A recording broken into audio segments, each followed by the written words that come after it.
Savais-tu que le Pléistocène a été une époque très importante de l'histoire de la Terre? Elle correspond à la dernière période glaciaire.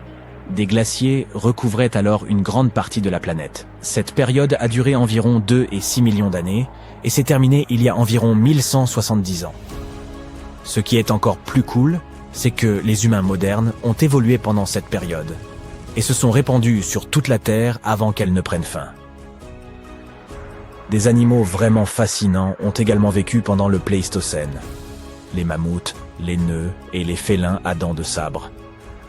Malheureusement, beaucoup d'entre eux ont ensuite disparu. Ces derniers 2 et 4 milliards d'années, la Terre a connu des phénomènes météorologiques assez violents. La glace est assez rare, mais nous connaissons des périodes de glaciation récurrentes.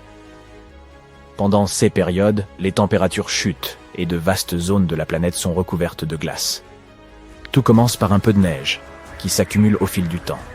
La glace réfléchit la lumière du soleil, ce qui réduit encore les températures. Le résultat? De vastes glaciers qui se déplacent lentement vers l'équateur et modifient le paysage. Et lorsque la glace fond, le niveau de la mer augmente à nouveau, et tout change. Au total, nous avons connu au moins 5 périodes glaciaires. La première a été si intense que la planète s'est transformée en une énorme boule de neige. À l'heure actuelle, nous sommes en fait au milieu d'une de ces périodes. Mais nous traversons une époque de réchauffement temporaire, commencée il y a environ 1100 ans. 6 périodes chaudes sont appelées interglaciaires, et nous ne savons pas exactement combien de temps elles durent. L'Antarctique et le Groenland sont recouverts d'énormes couches de glace contenant 75% de toute notre eau douce. Leur fonte marquera la fin de l'ère glaciaire actuelle. La température est affectée par ce que l'on appelle les cycles de Milankovitch. En gros, la quantité de chaleur que nous recevons du Soleil change au fil des ans, des décennies et des millénaires, selon l'orbite, l'inclinaison et l'angle de l'axe de la Terre. Il existe 3 schémas différents.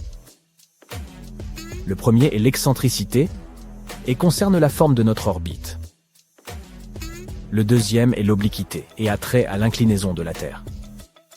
Et le troisième est la précession, qui représente l'oscillation de la Terre en rotation. Selon notre position dans ces cycles, nous connaissons des températures plus ou moins froides. Mais d'autres éléments, la position des continents, l'atmosphère, jouent un rôle dans le destin de notre planète. Par exemple, l'orbite de notre planète n'est pas tout à fait circulaire. Elle est en fait un peu allongée, en forme d'œuf. Cela signifie que nous sommes parfois un peu plus près ou un peu plus loin du Soleil, selon la période de l'année. Nous appelons le point le plus éloigné du Soleil l'apogée, et le point le plus proche est le périgée. Lorsque nous sommes à l'apogée, nous nous éloignons du Soleil, mais la gravité finit par nous ramener vers lui. Cela signifie que notre orbite change un peu à chaque fois, déplaçant progressivement notre position par rapport au Soleil. Ne t'inquiète pas, même si notre orbite change, cela n'a pas un grand impact sur notre vie quotidienne. Les changements dans l'orbite peuvent affecter la quantité de soleil que nous recevons pendant l'été. Cela signifie que les couches de glace de l'hémisphère nord fondent moins et, avec le temps, elles commencent à grandir. En grandissant, elles réfléchissent encore plus la lumière du soleil, ce qui rend le climat encore plus frais et étend davantage la glace. Ce processus peut durer très longtemps, de 10 000 à 20 000 ans, et finit par faire entrer la planète dans une nouvelle période de gel. Quant à la prochaine ère glaciaire, on pense qu'elle pourrait être reportée indéfiniment. On a découvert que l'interaction humaine avec l'environnement, comme l'utilisation de carburant, pourrait retarder la prochaine période glaciaire de 100 000 ans. Les périodes glaciaires passées étaient liées à la quantité de rayonnement solaire et à la concentration de dioxyde de carbone dans l'atmosphère. Savoir cela peut nous aider à prédire les cycles futurs. Il est incroyable de penser que nos actions peuvent affecter l'avenir de la Terre pendant des milliers d'années. Et si la date de la prochaine période glaciaire n'est pas très importante, il est plutôt cool de savoir que nous avons le pouvoir de façonner l'avenir à l'échelle géologique. Les périodes glaciaires ont eu un impact énorme sur notre planète et sur la civilisation humaine. Il est donc fascinant de penser à la façon dont nos actions pourraient changer les choses, peut-être pour le meilleur. Mais à quoi ressemblait la vie sur notre planète pendant la dernière période glaciaire? Eh bien, l'Amérique du Nord, par exemple, abritait d'énormes créatures. Les mammouths, les félins à dents de sabre, les paresseux géants et les mastodontes n'en sont que quelques exemples. Il y avait en Europe un oiseau de 3,3 mètres de long qui pesait presque autant qu'un ours polaire. Pendant ce temps, en Australie, on trouvait un peu partout un lézard géant appelé Megalania prisca. Même si certains animaux du Pléistocène n'existent plus, tu reconnaîtras peut-être beaucoup de ceux qui existent encore aujourd'hui. En Alaska, par exemple, tu peux encore trouver des ours bruns, des caribous et des loups. Des gens comme nous ont également vécu pendant la période glaciaire. Notre espèce, Homo sapiens, existe depuis environ 300 000 ans. Et nous nous sommes répandus dans le monde entier depuis lors. Certains de nos ancêtres sont restés en Afrique pendant la période glaciaire et n'ont pas ressenti tous les effets du froid. D'autres se sont aventurés ailleurs, jusque dans les régions les plus froides d'Europe. Nos premiers parents, comme les Néandertaliens en Europe et les mystérieux Denisoviens en Asie, étaient également présents à cette époque. Bien qu'ils semblent s'être éteints avant la fin de la période glaciaire, il est assez étonnant de penser à tous ces hominidés différents parcourant la Terre en même temps. Il est aussi fascinant, c'est de savoir comment notre espèce a réussi à survivre alors que nos cousins n'y sont pas parvenus. On pense que notre capacité d'adaptation, nos compétences sociales et l'utilisation d'outils ont joué un rôle énorme. Et, devine quoi? Les humains ne se sont pas contentés de se terrer pendant cette période. En fait, nous nous sommes beaucoup déplacés. Des empreintes de pas fossilisées trouvées dans le parc national de White Sands au Nouveau-Mexique prouvent que nous sommes présents en Amérique du Nord depuis au moins 23 000 ans, soit depuis l'apogée de la dernière période glaciaire. Bien qu'une véritable ère glaciaire soit encore loin, il est possible qu'une mini-ère glaciaire se profile à l'horizon. Certains scientifiques pensent que dans une dizaine d'années, nous pourrions connaître une baisse significative de l'activité solaire et des températures plus froides dans l'hémisphère nord. Il pourrait en résulter des conditions similaires au petit âge glaciaire de la fin du XVIIe siècle, lorsque la Tamise, au Royaume-Uni, a gelé. Les scientifiques hésitent encore sur les causes de ce refroidissement, mais il est fascinant de penser aux changements potentiels. Nous sommes déjà passés par là. Nous savons donc que nous survivrons très probablement à la prochaine grande ère glaciaire, même si nous ne trouvons pas le moyen de l'arrêter. Mais le prix à payer sera élevé. Toute la glace qui recouvrira la majeure partie de l'hémisphère nord proviendra des océans, ce qui entraînera une baisse du niveau de la mer. Cela pourrait signifier plus de terre pour certains pays, mais cela créera aussi d'autres problèmes. La baisse du niveau de la mer peut sembler une bonne chose à première vue, mais en fait, cela pourrait poser quelques problèmes. Ayant été recouvertes d'eau salée pendant des milliers d'années, les nouvelles terres pourraient ne pas être très fertiles. Cela signifie qu'elles ne se prêteraient pas à la culture et que nous devrions trouver d'autres moyens de nous nourrir. Au début de l'humanité, nous n'étions pas nombreux et la nourriture était abondante. Aujourd'hui, avec plus de 7 milliards de personnes sur la planète, c'est une autre histoire. Nous devrons faire preuve d'ingéniosité pour nous assurer que tout le monde a assez à manger. Que diriez-vous d'embarquer pour un voyage fou à travers le temps jusqu'à la période jurassique ou même cambrienne? Croyez-moi, ce sera une sacrée aventure, mais survivre à ces environnements millénaires nécessitera de sérieuses compétences. Au début de l'ère cambrienne, il y a 541 à 485 millions d'années, l'air était aussi raréfié qu'au camp de base du mont Everest. Mais le climat était en fait assez constant et plutôt frais à l'époque. Néanmoins, il y avait un tout petit problème. Pas de plantes terrestres, ni d'animaux à manger. Oubliez tout de suite l'idée d'allumer le barbecue pour un steak bien juteux. Au lieu de cela, il vous faudrait faire preuve de créativité pour attraper des trilobites et d'autres crustacés à l'aspect étrange. Bon courage aussi pour fabriquer une lance sans bois ou un filet de pêche sans fibres végétales. Et soyez prêts à manger cru, à moins que vous ne puissiez trouver le moyen d'extraire de l'huile de ces créatures et d'allumer un feu d'algues sèches.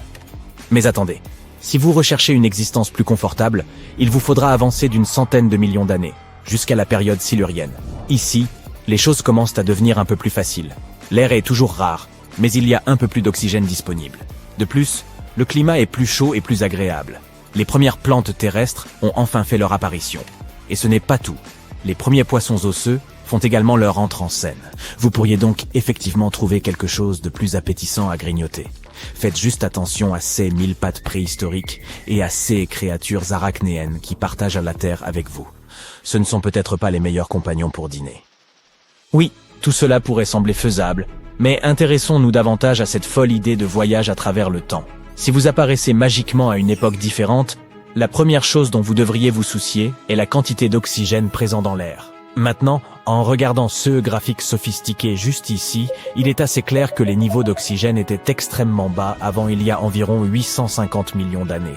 On ne parle là que de quelques pourcents de notre atmosphère actuelle. Et il n'y avait même pas de dioxygène dans l'air jusqu'à l'événement de la grande oxydation, qui s'est produit il y a environ 2,3 milliards d'années. Donc, si vous vous retrouviez à cette époque, votre survie dépendrait entièrement de votre condition physique. Si la concentration d'oxygène était inférieure à 10%, vous tomberiez probablement dans les pommes, mais ne passeriez pas l'arme à gauche pour autant. Si elle était juste au-dessus de 10%, vous pourriez être capable de vous mouvoir, mais ce ne serait pas vraiment la grande forme.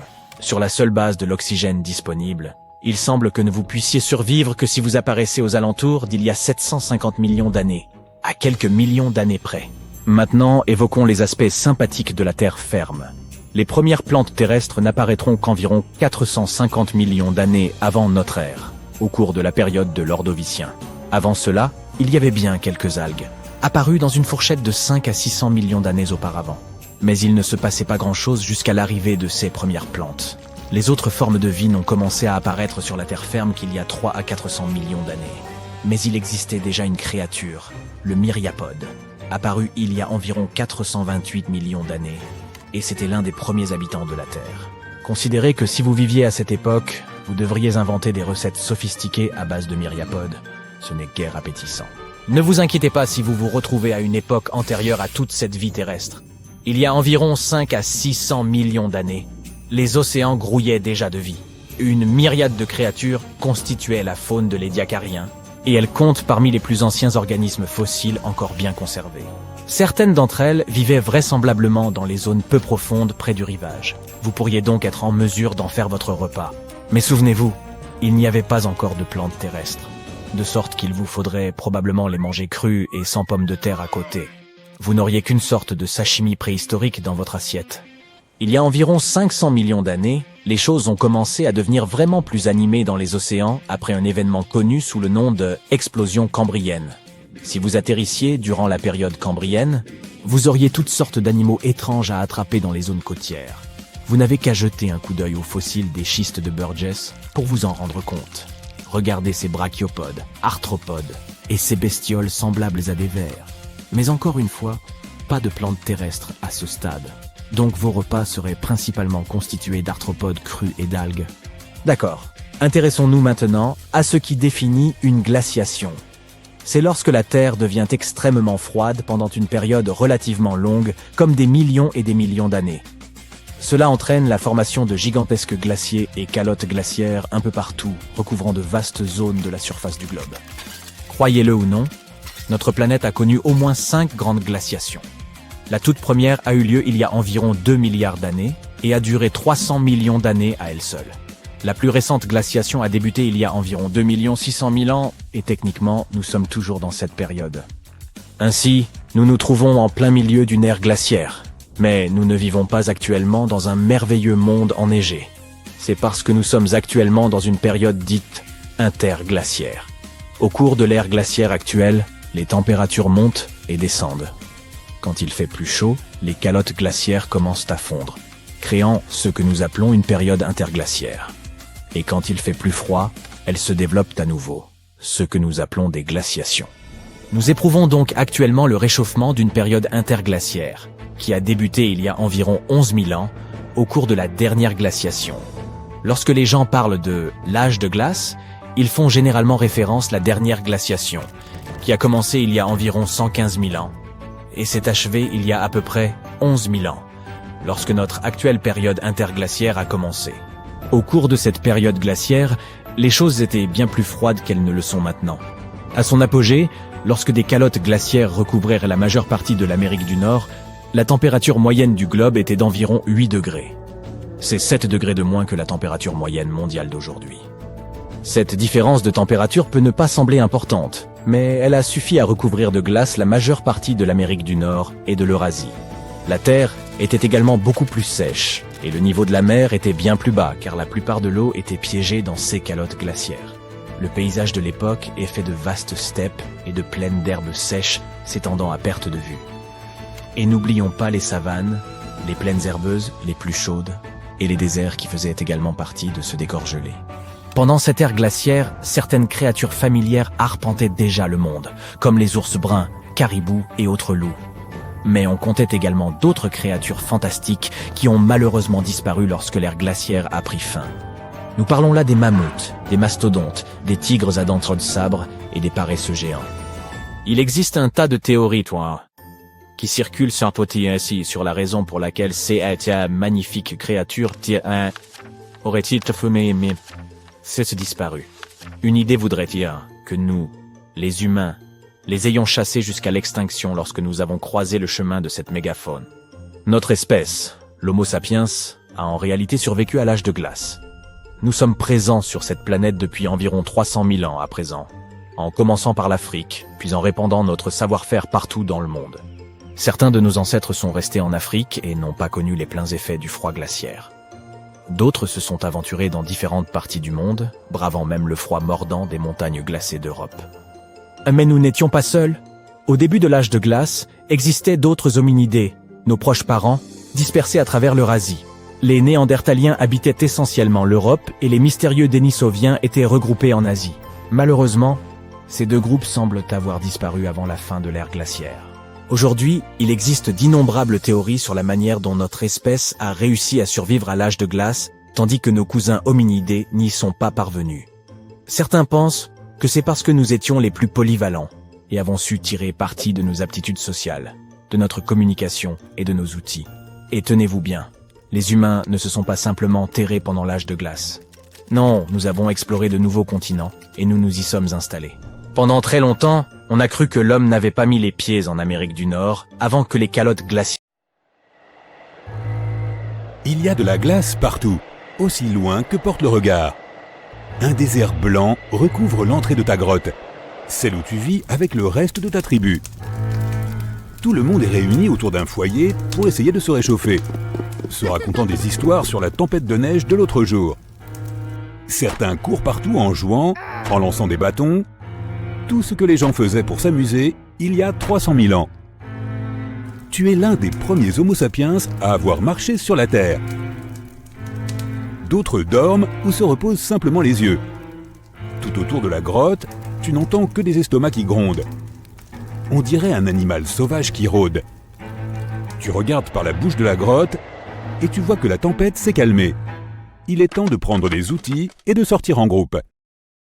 Dans la nature sauvage, tu trouves quelques baies couvertes de neige et des plantes qui pourraient être comestibles. Mais ce n'est pas suffisant pour nourrir toute la tribu. C'est l'âge de glace et il n'y a pas beaucoup de végétation qui pousse. Un de tes amis repère de grandes empreintes de pas dans la neige. La chasse est ouverte. Tu n'es pas capable d'identifier l'animal, mais il devrait suffire à nourrir tout le monde pendant quelques jours. Alors que tu t'enfonces dans la forêt enneigée, tu entends un grognement derrière toi. Tu espères que c'est ton estomac, mais tu jettes un coup d'œil derrière toi et tu t'évanouis soudainement. Une période glaciaire est une période pendant laquelle de grandes couches de glace recouvrent tout, modifiant la Terre de façon permanente. Elle est en partie responsable de l'élévation et de l'abaissement du niveau des mers, ainsi que de la disposition actuelle des continents. Imagine des couches de glace épaisses et monstrueuses étalées sur ce qui est aujourd'hui le Canada, la Scandinavie, la Russie et même l'Amérique du Sud. Tout cela a entraîné un changement radical du niveau des mers et une chute spectaculaire des températures dans le monde entier. Et on ne parle pas d'une seule période glaciaire, il y en a eu plusieurs. Les scientifiques affirment qu'il y a eu 5 grandes périodes glaciaires au cours de l'histoire, qui ont duré des millions d'années. et nous sommes en plein milieu de l'une d'elles en ce moment. Détends-toi, ne panique pas. Cela ne signifie pas que nous allons tous dormir à côté de feux de camp pour essayer de nous réchauffer après avoir passé la journée à chercher des mammouths laineux. Et non, il n'y aura pas de tempête de glace géologique massive qui gèlera tout sur son passage. Les âges glaciaires comportent des périodes plus chaudes qui vont et viennent et durent des dizaines de milliers d'années. En fait, il y a des milliards d'années, la Terre était une boule de neige géante sans vie. Et le Soleil de l'époque n'était lui aussi qu'une jolie petite boule de gaz incandescent, sans assez de chaleur pour faire fondre toute cette glace. Mais à mesure que le Soleil est devenu plus gros et plus chaud, la glace de la Terre a lentement fondu, créant la sphère verte et bleue que nous connaissons aujourd'hui. Nous vivons dans la période glaciaire quaternaire, qui dure depuis 2,6 millions d'années, et elle n'est pas finie. Certains animaux ont prospéré pendant cette dernière période glaciaire, comme les baleines et les requins. Ils sont au sommet de la chaîne alimentaire depuis des lustres. En dessous d'eux se trouvent les phoques, certaines espèces de poissons, les loutres et jusqu'au minuscule plancton. Et plus haut, sur la surface froide, les mammifères ont dû se faire pousser une fourrure épaisse et hirsute pour rester au chaud. Les anciens mammouths, rhinocéros et bisons étaient connus pour avoir d'épaisses couvertures sur eux. Ils étaient superbes.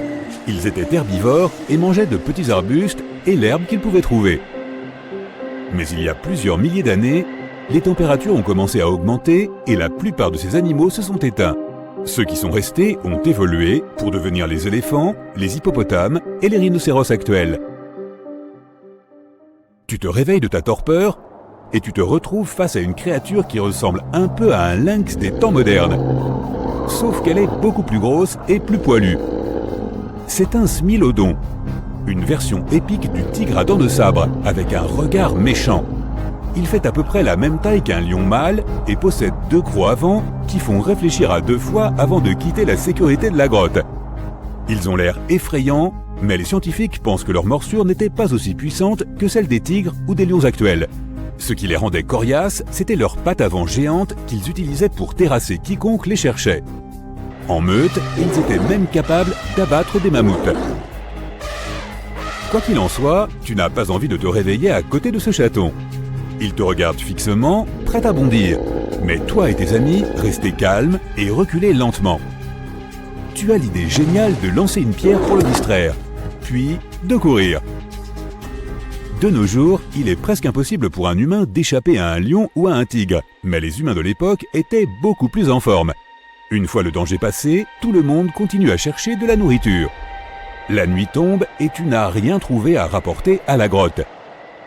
Soudain, tu sens une odeur de brûlé. Au loin, tu vois une fine colonne de fumée qui s'élève dans le ciel. Un autre campement, tes amis et toi vous regardez les uns les autres et vous approchez de la fumée avec précaution. L'Homo sapiens est apparu il y a environ 2 à 300 000 ans. Mais l'histoire humaine n'a pas surgi de nulle part. Il y a 7 millions d'années, certains hominidés existaient déjà. Ils ont laissé leurs ancêtres chimpanzés dans la jungle et ont commencé à vaquer à leurs occupations. Et cela ne s'est pas produit qu'une seule fois. Au cours des millions d'années qui ont suivi, il y a eu plus de 20 espèces humaines différentes. Certaines sont nos ancêtres, d'autres étaient les rameaux d'une branche complètement différente. Certains étaient tout petits, d'autres mieux adaptés aux temps chauds ou froids. Avant même de t'en rendre compte, tu vois un groupe d'hommes de Néandertal qui préparent de la viande et aiguisent leurs outils. Les Néandertaliens ont été les premiers à migrer vers l'Europe. Les scientifiques pensent qu'ils étaient là il y a 40 000 à 400 000 ans. Ils occupaient toutes les zones entre l'Europe et l'Asie, alors que l'Homo sapiens, c'est-à-dire notre ancêtre, était encore tout en bas en Afrique. Tu entres dans leur camp et tu vois immédiatement leurs différences. Ils sont trapus et ont une apparence un peu différente, mais il y a des similitudes, comme les dents plates pour mâcher et ronger, et des crânes volumineux pour abriter leur gros cerveau. Ils portent même des vêtements comme toi. Selon les archéologues, ils vivaient dans des abris et fabriquaient des outils avec des pierres, des bâtons et des os. Ils t'accueillent à l'intérieur et te donnent droit à une visite guidée exclusive. Tu rencontres officiellement une autre espèce humaine. Ils t'emmènent au fond de leur grotte et te montrent certaines de leurs peintures rupestres. Ils étaient les premiers artistes de leur époque. Beaucoup de leurs galeries existent encore aujourd'hui, comme celles que l'on trouve en Espagne. Tu connais leur style, des peintures minimalistes de serre, une grande empreinte de main. Ils se sont aussi essayés à la fabrication des bijoux. Ils fabriquaient des colliers avec des serres d'aigle et des crocs d'oiseaux. Ils ont aussi probablement été les premiers à exploiter le pouvoir du feu. L'ont-ils découvert lorsqu'un éclair a frappé un arbre, ou lorsque l'un d'eux a tapé un caillou sur un autre caillou, créant une étincelle? Personne ne le sait vraiment. Mais ils ont été capables de le reproduire et de l'utiliser pour se chauffer, cuire des aliments, voir dans l'obscurité et se protéger. Après cette super visite, tu restes autour du feu de camp pour te réchauffer. Ils t'offrent même quelques vêtements supplémentaires pour le voyage de retour, principalement d'épaisses fourrures de mammouth. Si seulement vous pouviez vous parler, ce serait génial. Mais la nuit tombe et tu dois retourner dans ta tribu. Tu fais tes adieux et tu les remercies de t'avoir appris à dessiner un cerf et pour la nourriture qu'ils t'ont donnée. La période glaciaire a été importante pour le développement de l'Homo sapiens moderne. En raison du froid extrême et d'autres conditions difficiles, ils ont dû s'adapter pour survivre et se montrer aussi intelligents qu'innovants. Ils ont développé des outils avancés et utilisé même des aiguilles en os pour se coudre des vêtements chauds. Ils ont peut-être organisé le tout premier défilé de mode. Lorsque le climat a commencé à se réchauffer, ils ont développé des techniques agricoles pour assurer leur subsistance et se sont principalement installés près de grandes étendues d'eau comme les rivières ou les lacs. Tandis que d'autres ont choisi d'être près des mers et des océans. Ils ont même été les premiers à domestiquer les animaux. Avance rapide de quelques centaines de milliers d'années, et nous voici. Imagine que tu sois en train de regarder les étoiles scintiller dans le ciel par une belle nuit claire. L'une d'entre elles est Bételgeuse, une célébrité parmi les astres. Si tu veux l'apercevoir, regarde la constellation d'Orion. Elle ressemble un peu à un archer tenant un arc. Et Bételgeuse est comme un point rouge-orange sur son épaule. C'est l'une des étoiles les plus brillantes de notre ciel. Il est donc difficile de la manquer. Bételgeuse n'est pas une étoile ordinaire. Tout d'abord, elle est gigantesque, jusqu'à 1000 fois la taille de notre Soleil. Tu te rends compte ? Elle est si grosse que, si nous pouvions remplacer notre Soleil par Bételgeuse, elle engloutirait toutes les planètes intérieures du système solaire, y compris la Terre. Et voici un autre fait amusant. Lorsque nous observons Bételgeuse, nous remontons en fait dans le temps. Oui, tu as bien entendu. Bételgeuse se trouve à environ 600 années-lumière de nous. La lumière que nous voyons aujourd'hui a donc quitté l'étoile il y a 600 ans. Elle n'est pas toute jeune. Elle brille depuis des millions d'années. Il y a très longtemps, bien avant les smartphones et les télescopes, les Sumériens furent les premiers à apercevoir Bételgeuse dans le ciel. Et c'est une véritable diva. Par exemple, en 1866, Bételgeuse est devenue l'une des étoiles les plus brillantes du ciel nocturne. Elle était si éblouissante qu'on pouvait la voir même le jour. Les astronomes du monde entier se sont mis à étudier cet événement extraordinaire. Depuis, Bételgeuse joue à cache-cache avec nous. Cette magnifique étoile a commencé à s'assombrir en 2019. Et maintenant, elle s'assombrit et s'éclaircit de manière intermittente.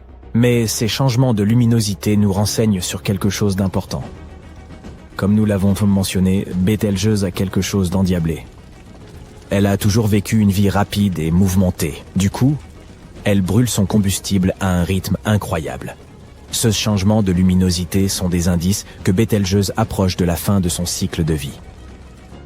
Et puis un jour, le télescope spatial Hubble a pris des images époustouflantes de la diva.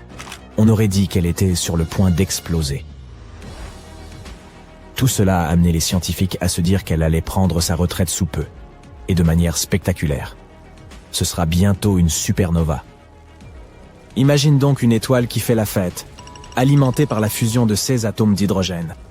C'est comme si elle produisait sa propre boisson énergétique. Mais comme dans toute fête, le carburant commence un jour à manquer. C'est là que les choses deviennent intéressantes. Plus notre belle étoile se gave d'hydrogène, moins elle en a. Et elle ne peut bientôt plus subvenir à ses besoins. C'est alors le moment du bouquet final. L'étoile s'effondre sur elle-même comme un ballon crevé. Sa pression et sa température intérieure montent en flèche et atteignent des niveaux stupéfiants. Cette crise cosmique provoque un boom colossal. Tu comprendras donc pourquoi observer Bételgeuse, c'est être aux premières loges d'un événement spectaculaire. Mais voici la grande question. Quand cela se produira-t-il? Ce n'est pas aussi simple que de régler une minuterie. Les étoiles ont toutes leur propre calendrier et Bételgeuse ne fait pas exception. Cela pourrait être demain ou dans des milliers d'années. Nous ne disposons que d'une estimation approximative. Nous pensons qu'elle se transformera en supernova dans les 100 000 prochaines années. Un peu long, pas vrai? Certes. Pour nous, petits humains, cela semble une éternité, mais par rapport à l'immensité de l'univers, ce n'est qu'un battement de paupières. Il y a toutefois une toute petite chance que Bételgeuse nous surprenne et se transforme en supernova bien plus tôt.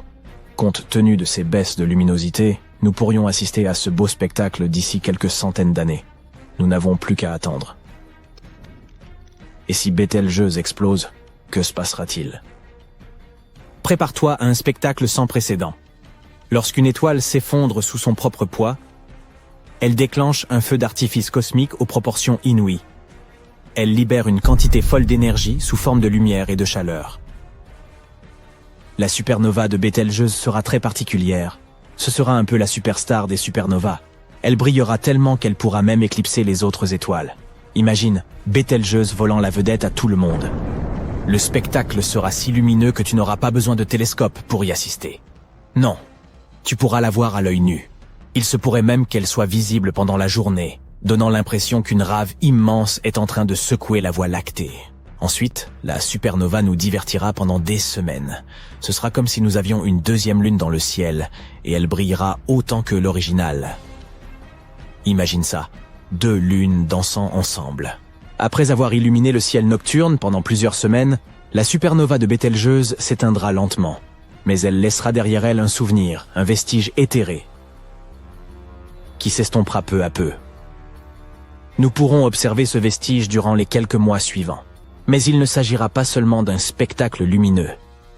Le boom provoquera de puissantes ondes de choc que nous pourrions même ressentir ici sur Terre. C'est comme si l'univers nous donnait une petite tape sur l'épaule en nous disant « Hé, regarde un peu ce spectacle incroyable !» Quel danger cela représente-t-il pour nous? Nous savons que la supernova de Bételgeuse projettera de la poussière et des gaz dans notre atmosphère, comme un grand éternuement cosmique. Et cet éternuement pourrait entraîner une baisse de température sur la planète. Cela aura un grave impact sur le climat, et nous pourrions même connaître une mini-période glaciaire. Il ne s'agit bien sûr là que d'hypothèses. Nous ne savons pas avec certitude si les conséquences seront vraiment aussi graves. Mais nous voulons être prêts pour cet événement. Du coup, les scientifiques étudient de près Bételgeuse. Mais s'ils travaillent bien évidemment très sérieusement, les astronomes savent aussi s'amuser. Les blagues fusent de toutes parts. Quelqu'un a même créé un site sur l'état de Bételgeuse que tu peux consulter en ligne. Comme tu peux le constater, tout ça nous tient en haleine. Les scientifiques la surveillent en permanence, et ils ont aussi besoin de nous. Ils veulent que nous gardions un œil sur Bételgeuse, et que nous leur signalions tout changement observé. Comment faire? Eh bien, tout d'abord, il nous faut nous tenir aux aguets. Surveillez nous aussi l'étoile et notez ce que nous voyons. Scintille-t-elle? Sa lumière est-elle un peu faible? Il faut tout noter. Ensuite, nous devons faire part de nos observations aux astronomes. Celles-ci les aideront à suivre le voyage de Bételgeuse vers sa grande transformation. Tu peux également participer à des projets de sciences citoyennes. C'est très amusant et facile, crois-moi. L'un des projets les plus intéressants est l'Observatoire de luminosité de Bételgeuse. Grâce à ce projet, les scientifiques peuvent connaître l'état de l'étoile à tout moment. Et ta contribution peut vraiment faire une différence. Rejoins donc cette belle et grande équipe. Tu participeras à quelque chose d'extraordinaire et, qui sait, tes observations pourraient-ils même aider à prédire le moment où Bételgeuse explosera en supernova. Nous pouvons ce faisant non seulement apporter notre aide aux astronomes, mais aussi en apprendre énormément sur les étoiles. Mais comment peux-tu te préparer personnellement à cet événement?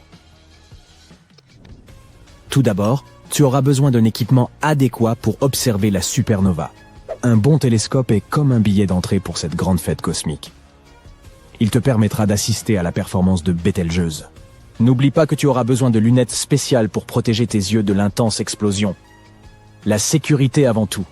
Et bien sûr, prépare-toi au cas où l'étoile déciderait de perturber notre climat.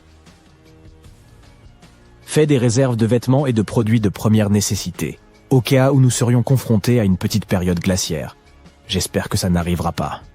Alors voilà, garde les yeux rivés sur le ciel nocturne. Bételgeuse n'est peut-être pas encore prête à exploser, mais lorsqu'elle le fera, ce sera formidable.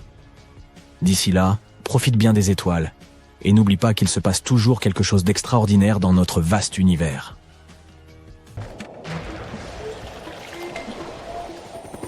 Il n'y a pas grand-chose à faire en Antarctique, à part des travaux scientifiques. Tu pourrais observer la faune, les manchots et les adorables phoques, et tu pourrais voir de temps en temps une baleine nager dans les environs. L'Antarctique est un immense territoire qui n'est habité que par des scientifiques et des chercheurs venus du monde entier. Ces scientifiques ont creusé un trou à travers une couche de glace assez épaisse en vue d'étudier l'air ancien et la façon dont l'atmosphère se purifie. Ils ont utilisé une foreuse qui leur a permis de creuser un trou cylindrique à 140 mètres sous la surface. Cette glace, à certains endroits, peut être vieille de 800 000 ans et constitue un bon indicateur de ce qu'était le climat par le passé. C'est comme quand on consulte les cernes d'un arbre afin de connaître son âge, sauf que c'est plus compliqué que ça. Après avoir creusé sans difficulté, ils ont décidé de laisser tomber de la glace au fond du trou pour voir ce qui se passerait. Et ils ont entendu des sons vraiment inhabituels.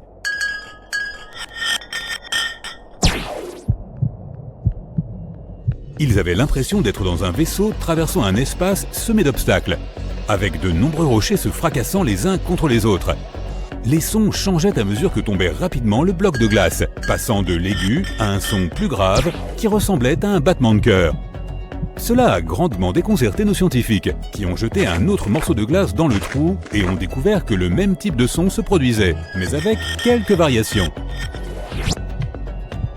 Ils ignoraient ce qui se trouvait sous la glace et, plus important encore, ce qui produisait ces sons. L'Antarctique compte un grand nombre de volcans dont beaucoup se trouvent sous des couches de glace super épaisses. Les chercheurs ont découvert 91 volcans et affirment qu'il pourrait y en avoir d'autres, ce qui en fait potentiellement la région volcanique la plus étendue du monde.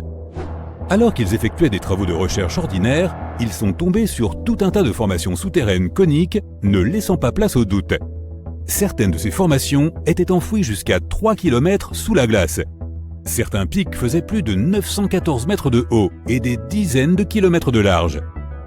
Mais à la surface, tout était lisse et blanc. Il est possible qu'ils aient jeté leurs blocs de glace dans le cratère d'un volcan se trouvant sous leurs pieds. Mais c'est peu probable. Même si la présence de volcans souterrains a été découverte par accident, il y a peu de chances qu'ils aient installé leur base directement au-dessus de l'un d'eux. Plus vraisemblablement, ils travaillaient dans une zone où l'étude des climats anciens est plus facile et moins dangereuse qu'ailleurs. Ils collectent des échantillons de glace et les étudient dans un laboratoire. Un peu comme d'autres découvrent un insecte préhistorique incrusté dans de l'ambre depuis des millions d'années, nous renvoyant à l'époque où les dinosaures parcouraient encore la Terre. Mais au lieu de petits insectes, ces scientifiques étudient la poussière ancienne, les bulles d'air, les sels marins, les cendres volcaniques et tout ce qui peut provenir de l'environnement. Ils peuvent ainsi savoir comment était le climat à une époque donnée. Ces échantillons de glace pourraient montrer que la calotte glaciaire occidentale de l'Antarctique a fondu lorsque le climat de la Terre s'est réchauffé. Si c'est le cas, il est probable que cela se reproduise. Cela aurait pour conséquence l'augmentation du niveau des mers qui affecterait les villes côtières et les petites îles isolées. Mais les scientifiques ne sont pas encore sûrs de ce qu'ils avancent, malgré certaines preuves à l'appui. L'étude d'un échantillon de glace peut prendre une semaine ou un an, selon ce qu'ils y trouvent. Ils écrasent ou font fondre l'échantillon petit à petit. Et comme pour les cernes des arbres, plus la couche est profonde, plus on remonte dans le temps.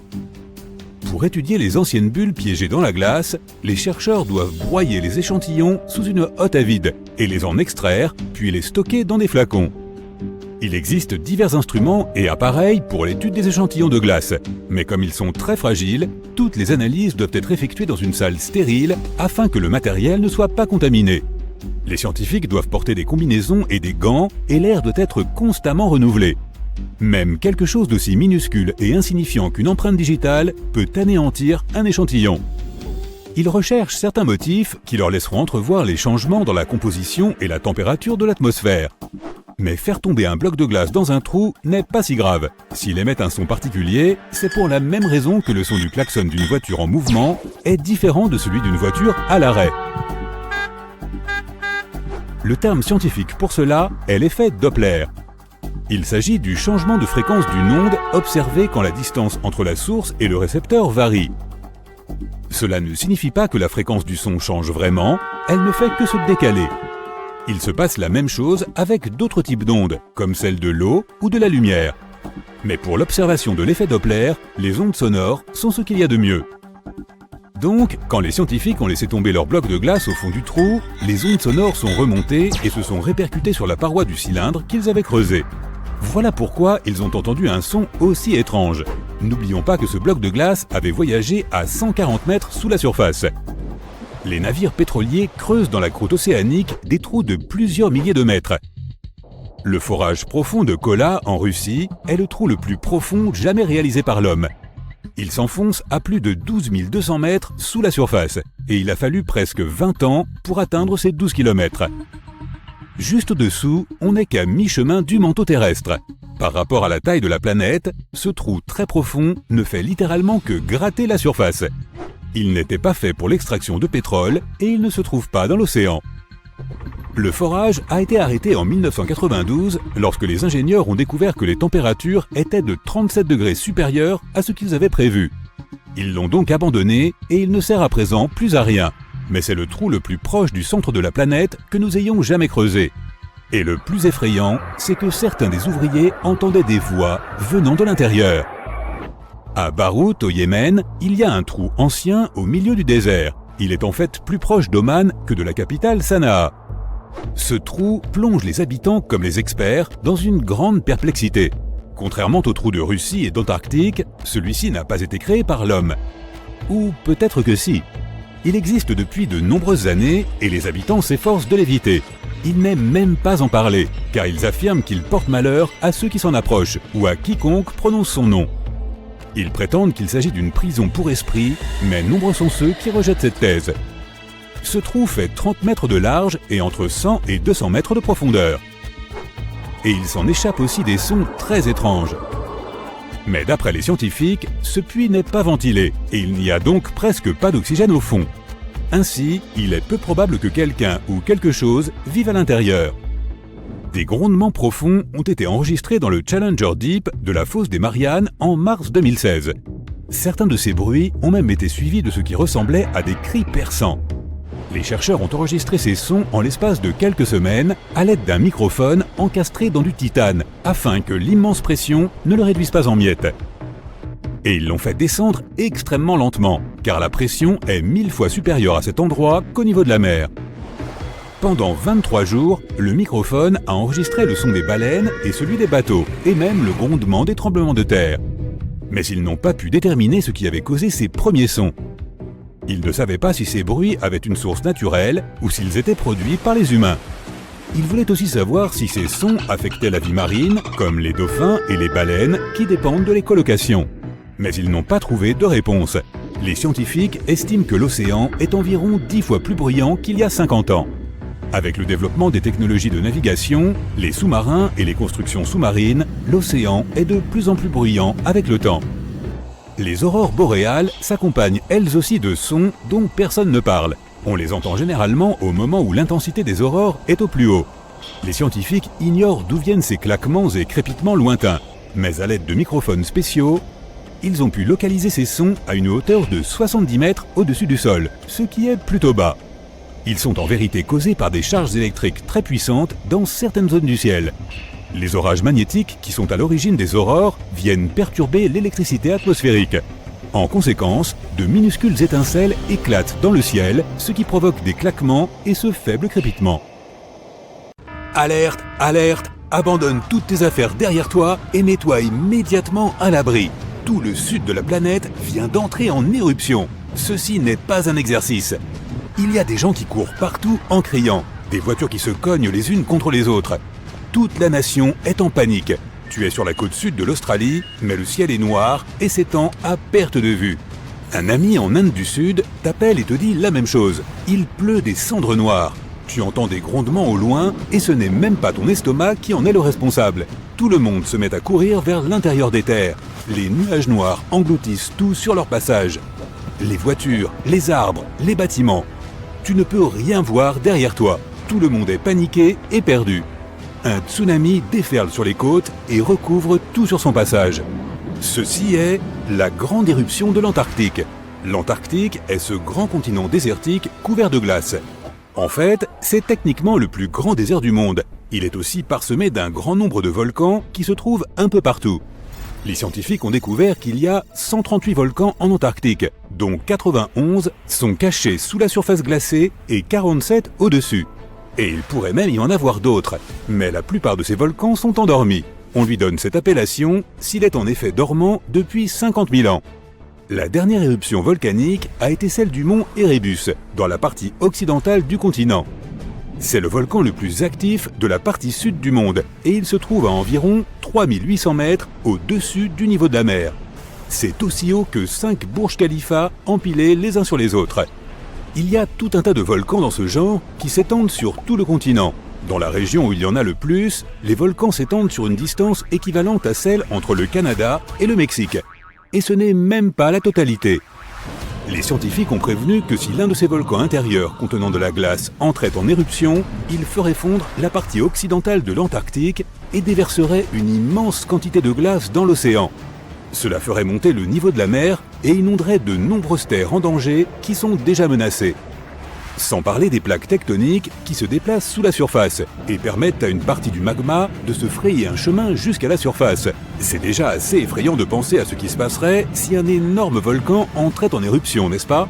Mais que se passerait-il si tous les volcans du continent antarctique entraient en éruption en même temps? Si tu étais l'un de ces scientifiques sur un bateau en route pour mener des expériences, tu commencerais à ressentir un certain malaise, je crois.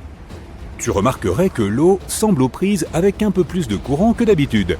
Tu regarderais tes collègues scientifiques et verrais que eux aussi ont le même regard inquiet sur leur visage. Lorsque tu débarquerais sur la côte et que tu sortirais tous tes outils et équipements, les choses ne sembleraient pas tout à fait normales. Mais que veux-tu, il faut bien que le travail soit fait. Tu te diriges donc vers la base et tu t'installes. La routine habituelle. Sur la terre aride, tu vois des manchots empereurs se dandiner. Ils chassent, jouent et font des trucs de pingouins.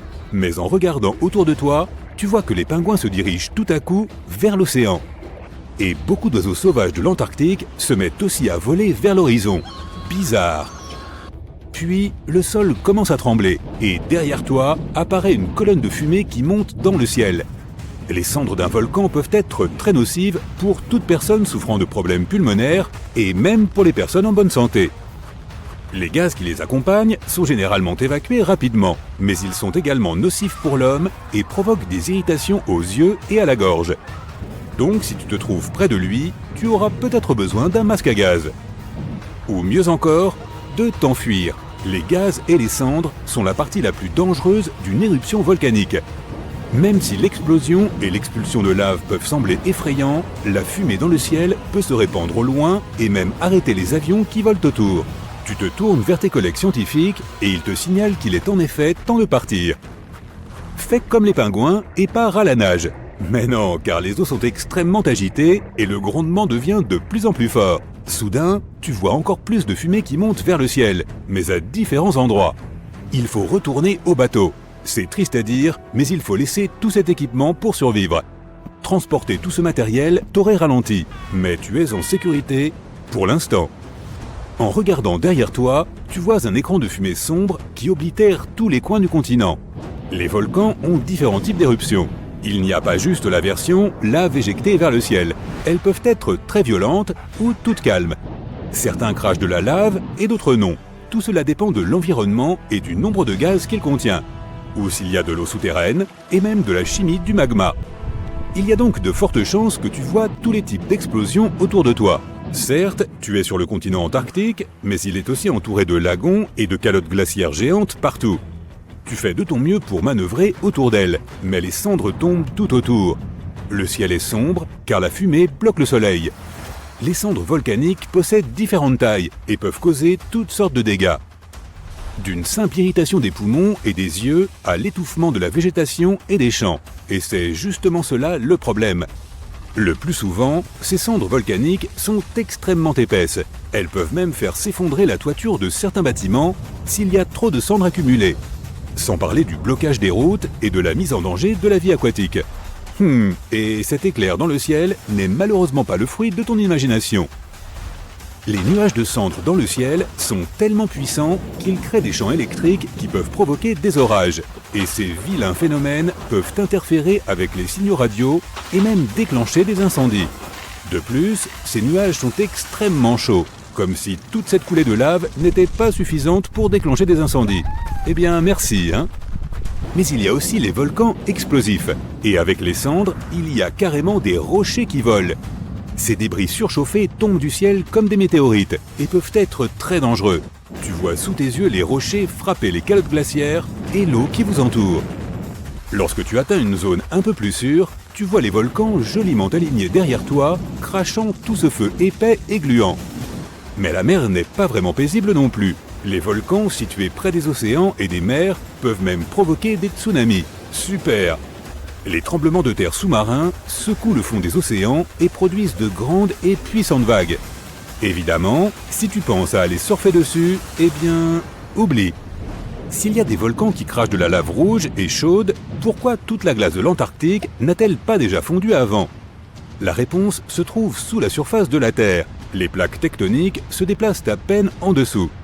On peut même dire sans trop se tromper qu'elles sont stables. Donc, pour une si grande surface, le continent le plus froid de la Terre, les quelques volcans actifs restent insuffisants pour faire fondre toute cette glace. La vraie raison pour laquelle la glace fond est que le niveau de l'eau augmente, ainsi que le courant océanique chaud qui entoure l'Antarctique. Mais ce jour-là, ils entrent tous en éruption en même temps. Mais le problème, c'est que même si on a découvert quelques volcans, on ne sait pas vraiment combien il en reste sous terre, recouverts de glace. Et c'est là que réside la partie effrayante. Certains de ces volcans sont cachés si profondément sous la surface glacée qu'ils se réchauffent actuellement grâce à la lave toute proche. La glace commence à déstabiliser tout ce qui se trouve autour. Celle qui se trouve sur les sommets commence à se fissurer peu à peu.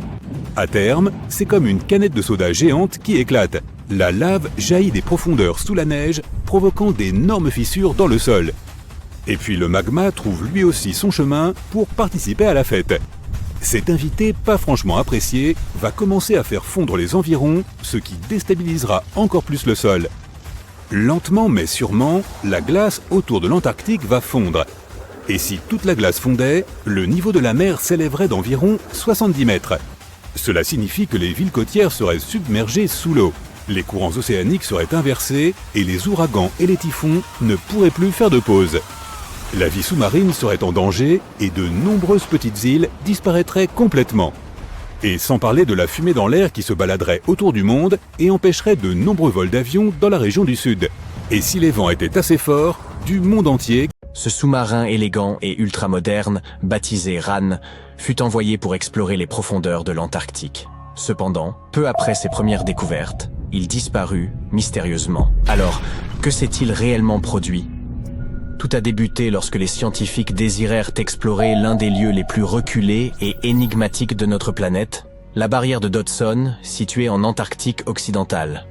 Ce colosse silencieux s'étend sur 50 km de large, soit presque la longueur de New York, entre deux promontoires glacés, les péninsules Martin et de Bear. Il recèle un monde entier de mystères géologiques. Si vous croyez que l'Antarctique n'est qu'un désert de neige et de glace épaisse, vous vous trompez. De véritables paysages inconnus se dissimulent sous cette couche glacée. La face inférieure de la barrière de Dodson présente un terrain accidenté et dynamique, façonné par les forces lentes et implacables de la nature. On y trouve des formations de glace imposantes, des crevasses profondes et des structures étranges s'étendant sur des centaines de mètres. Les scientifiques sont extrêmement curieux vis-à-vis de ce territoire. Toutefois, comme vous pouvez l'imaginer, cet environnement n'est guère facile à explorer. Pour en apprendre davantage, il nous faudrait scruter la région via des satellites ou tenter de percer la glace pour rassembler, morceau par morceau, l'ensemble du panorama. Hélas, ces méthodes n'ont offert que des indices vagues et incomplets. La véritable percée s'est produite lorsque les scientifiques eurent l'idée d'envoyer des sous-marins pour explorer la barrière de Dodson. Grâce à des submersibles autonomes capables de plonger sous la glace, ils sont capables de révéler ce qui se cache réellement en profondeur. Ces explorateurs robotiques sont équipés de systèmes sonars impressionnants. C'est ce que font les chauves-souris ou les dauphins. Ils utilisent le son pour voir le monde. En résumé, ils émettent des ondes sonores sous l'eau Et lorsque ces ondes frappent un obstacle, comme la barrière de glace au-dessus ou le fond marin en dessous, elles réintègrent le système. Les animaux ressentent le temps que mettent les ondes sonores à revenir et les modifications qu'elles subissent, ce qui leur permet de localiser et d'interpréter leur environnement. Par exemple, les clics que les dauphins émettent leur indiquent où se trouvent les poissons. Nous avons reproduit cette astuce évolutive fascinante et l'avons adaptée à notre exploration sous-marine. Toutefois, notre version est bien plus performante, offrant un niveau de précision accru qui nous permet de créer des cartes 3D détaillées de l'environnement. Le sous-marin Ran faisait partie de ces explorateurs robotisés. Il doit son nom à la déité nordique de la mer. Ran avait été méticuleusement programmé pour naviguer à travers le paysage dangereux de l'Antarctique. Malgré sa formation approfondie, sa mission s'est terminée de manière inattendue et mystérieuse. En 2019, Ran fut envoyé pour explorer les profondeurs sous la barrière de Dodson. Il s'agissait d'un véritable héros, le premier à entreprendre une mission de ce type. L'équipe a décrit cela comme une expédition de l'autre côté de la Lune. Pendant 27 jours consécutifs, il a opéré sans relâche, parcourant 1000 km sous l'épaisse couche de glace, l'équivalent d'un trajet de Paris à Berlin. Ran a franchi des limites bien au-delà de ce que quiconque aurait pu imaginer. À un moment donné, il a atteint plus de 16 km dans le ventre du glacier. Et ce qu'il a découvert là-bas était stupéfiant. Les scientifiques s'attendèrent à des surfaces de glace lisses et uniformes. Mais Ran a révélé un sous-sol marqué par de vastes fissures, des crêtes. Des formations ressemblant à des dunes de sable figées dans le temps. Enfin, il a repéré des motifs mystérieux en forme de tourbillons et de gouttes d'eau. Tout semblait davantage appartenir à l'art qu'à la géologie. Cela raconte en réalité l'histoire des plateformes de glace et de l'océan qui les entourent. L'eau chaude s'infiltre sous la glace et la fait fondre par en dessous. Parfois, elle lisse la glace, mais d'autres fois, elle creuse ses formes étranges et irrégulières, ressemblant à des motifs ou des dessins. Certaines de ces formes sont gigantesques, plus de 400 mètres de long. Cela équivaut à 3 terrains de football et demi. La raison pour laquelle elles ressemblent à des griffonnages tourbillonnants est que la Terre tourne. Cela fait que l'eau se déplace de manière particulière, pliant les formes et dessinant ses spirales. Cet effet porte le nom d'effet Coriolis. Imaginez que vous soyez sur un manège et que vous lanciez quelque chose, comme une balle. Elle suivrait une courbe, et non une ligne droite. Le même phénomène se produit avec l'eau sur Terre. Plus tard, les scientifiques ont découvert des motifs similaires dans d'autres plateformes de glace antarctique, bien que ceux sous Dodson soient bien plus spectaculaires. Cependant, Ran a également fait une découverte terrifiante. Il s'avère que ces eaux chaudes, en plus d'être de grandes artistes, représentent aussi un grave danger. La barrière de Dodson ne flotte pas paisiblement sur la mer. Elle fait partie d'un système très délicat et agit comme une barrière protectrice, retenue par de vastes glaciers en Antarctique occidentale. Bien que flottante sur l'océan, elle reste connectée à la Terre. Lorsque l'eau chaude s'infiltre et fait fondre la glace, la plateforme ne peut plus maintenir son ancrage à la Terre de manière aussi ferme. La barrière protectrice commence alors à faiblir, ce qui permet aux glaciers situés derrière de s'écouler plus rapidement vers l'océan. Lorsque ces glaciers atteignent la mer, ils y ajoutent de l'eau, ce qui pourrait entraîner une élévation du niveau de la mer, et potentiellement redessiner nos côtes. Ran est tombé sur de vastes poches où la glace fondait à un rythme alarmant, en raison de puissants courants sous-marins. C'était comme voir une horloge s'agiter au sein du glacier. Les enjeux étaient élevés. Mais heureusement, le sous-marin était paré. Cette fois, il a réussi à rentrer sain et sauf. Ensuite, il a continué à fonctionner pendant 5 années supplémentaires, aidant les scientifiques avec une quantité impressionnante de données précieuses. Ces missions étaient périlleuses. Il pouvait arriver à Ran de s'enfoncer dans les cavités obscures sous le glacier, passant 24 heures sans communication. Mais il cartographiait chaque sommet et chaque vallée, et il a accumulé de l'expérience grâce à plus de 40 missions sous la glace. Puis, au début de l'année 2024, Ran a entrepris une mission vers le glacier Thwaites. Ses objectifs étaient dès le départ audacieux. Cet endroit est aussi tristement surnommé le glacier de l'Apocalypse. On l'appelle ainsi car il fond lentement et pourrait provoquer une montée des océans du globe s'il s'effondrait, entraînant des catastrophes à grande échelle. C'est pourquoi Ran a été dépêché pour explorer ses profondeurs, un lieu qui n'avait jamais été cartographié avec autant de détails auparavant. L'objectif était de découvrir les secrets du glacier, d'étudier sa fonte rapide et de comprendre pourquoi il se dégradait ainsi. C'était la deuxième fois que Ran explorait le glacier Thwaites. Lors de la visite précédente, il était devenu le premier submersible à en cartographier les dessous. Ran s'aventurait à des profondeurs allant de 2 à 500 mètres et il a transmis de nombreuses données sur la manière dont le glacier de l'Apocalypse fondait lentement en raison des courants océaniques chauds. Mais en s'aventurant dans ces profondeurs glacées, quelque chose s'est produit. Sans prévenir, Ran a disparu des radars. Il n'a laissé aucune trace. Un instant, il envoyait des données cruciales, et le moment suivant, il avait plongé dans l'abîme. Aucun signal de détresse, aucune transmission finale. Et il n'est jamais revenu au point prévu. Des recherches intensives ont été lancées. Des hélicoptères planaient au-dessus, tandis que des drones bourdonnaient dans le ciel glacé. Mais aucun signe du submersible ne s'est manifesté sous l'emprise du glacier. Au bout d'un certain temps, les batteries de Ran seraient sans doute épuisées. À ce stade, il avait certainement été englouti par l'abîme sous 450 mètres de glace. Ce fut une grande et triste perte pour l'équipe scientifique. Les chercheurs de l'université de Göteborg tentent désormais de remplacer Ran et de poursuivre leurs recherches sous le glacier Thwaites. À ce jour, les scientifiques n'ont aucune certitude sur ce qui s'est réellement produit. Certains pensent qu'il pourrait avoir été piégé sous la glace, tandis que d'autres croient qu'il a été emporté par un courant invisible. Il se pourrait aussi qu'il ait percuté quelque chose d'inattendu. Quelles que soient les circonstances de sa disparition, celle-ci a laissé les scientifiques stupéfaits. Et il semble que la barrière de glace continuera de garder ses secrets pour un moment. Au moins, nous avons accumulé un trésor de connaissances grâce au périple de Ran. Les scientifiques continuent d'explorer l'Antarctique, cherchant l'histoire cachée sous la neige. Ils ont ainsi découvert qu'il y a environ 90 millions d'années, une luxuriante forêt tempérée prospérait près du pôle sud. Ils ont révélé un monde. Tu sais, la NASA n'explore pas seulement les étoiles, les planètes, les galaxies et les trous noirs. C'est difficile à croire, mais c'est vrai. L'agence américaine fait aussi des découvertes ici, sur notre planète. Alors, qu'est-ce que la NASA a découvert récemment?